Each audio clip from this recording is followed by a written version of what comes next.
Hello నమస్తే welcome back to my YouTube channel వెసీ paradise. I am Gajavalli Sai Sahiti. ఈరోజు special గోంగూర కారం పొడి. వేడి వేడి అన్నంలో నెయ్యి వేసుకొని ఒక్కసారి ఈ గోంగూర పొడిని తిన్నారు అంటే అస్సలు వదిలిపెట్టరు. మరి ఇంకెందుకు లేట్, రెసిపీ ప్రాసెస్ చూసేద్దామా? Let's begin the recipe process. First ఒక కడాయి తీసుకొని అందులో 1 టేబుల్ స్పూన్ పల్లీలు యాడ్ చేసుకొని లైట్గా కలర్ చేంజ్ అయ్యేంత వరకు రోస్ట్ చేసుకోండి. ఇలా లైట్గా రోస్ట్ అయిన తర్వాత ఇందులో 5 లేదా 6 ఎండుమిర్చి, 1 టీ స్పూన్ ధనియాలు, 1 టీ స్పూన్ జీలకర్ర యాడ్ చేసుకొని 50% వరకు రోస్ట్ అవ్వనివ్వాలి. మీరు లో ఫ్లేమ్ మీద మాత్రమే డ్రై రోస్ట్ చేసుకోండి.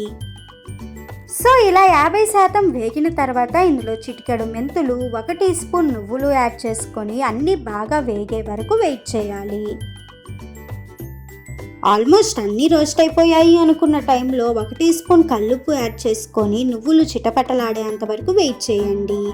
నేను తీసుకున్న క్వాంటిటీకి ఈ ఉప్పు పర్ఫెక్ట్గా సరిపోయింది. ఇన్ కేస్ మీకు సరిపోదు అనుకుంటే ఇంకొంచెం ఎక్స్ట్రా అయినా యాడ్ చేసుకోండి. సో ఈ విధంగా అన్నీ బాగా రోస్ట్ అయిపోయాయి అనుకున్నప్పుడు తీసి ఒక మిక్సర్ జార్లోకి ట్రాన్స్ఫర్ చేసుకొని అదే కడాయిలో డ్రై చేసి ఉంచుకున్న 1 కట్ట గోంగూరను యాడ్ చేసుకోండి. ఎండలోనే డ్రై చేసుకోవాలని ఏం లేదు, నీట్గా వాష్ చేసుకొని ఏదైనా ఒక పేపర్ మీద కానీ క్లాత్ మీద కానీ నీడలో అయినా ఆరబెట్టుకోవచ్చు. 2 or 3 డేస్లో ఈ విధంగా గలగలలాడుతూ మనకి గోంగూర డ్రై అయిపోతుంది. సో మనం అలా డ్రై చేసుకున్న గోంగూరని కొంచెం సేపు లో ఫ్లేమ్ మీద డ్రై రోస్ట్ చేసాము అంటే ఈ విధంగా క్రిస్పీగా తయారవుతుంది.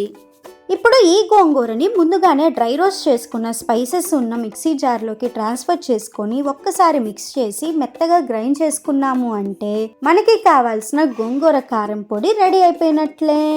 మనం దీనిని 8 కంటైనర్లోకి ట్రాన్స్ఫర్ చేసుకొని ఫ్రిడ్జ్లో స్టోర్ చేసుకున్నాము అంటే 3 నెలల పాటు ఈజీగా నిల్వ ఉంటుంది. రెసిపీ నచ్చింది కదా? అయితే ఫైబర్, ఎన్నో మినరల్స్ కలిగి ఉన్న గోంగూర కారం పొడి రెసిపీ చేసుకొని మీ ఇమ్యూనిటీ పవర్ని బూస్ట్ చేసుకోండి. Stay tuned for more interesting recipes. Please do watch, like, share, comment and subscribe to my YouTube channel. Thank you for watching. Bye bye.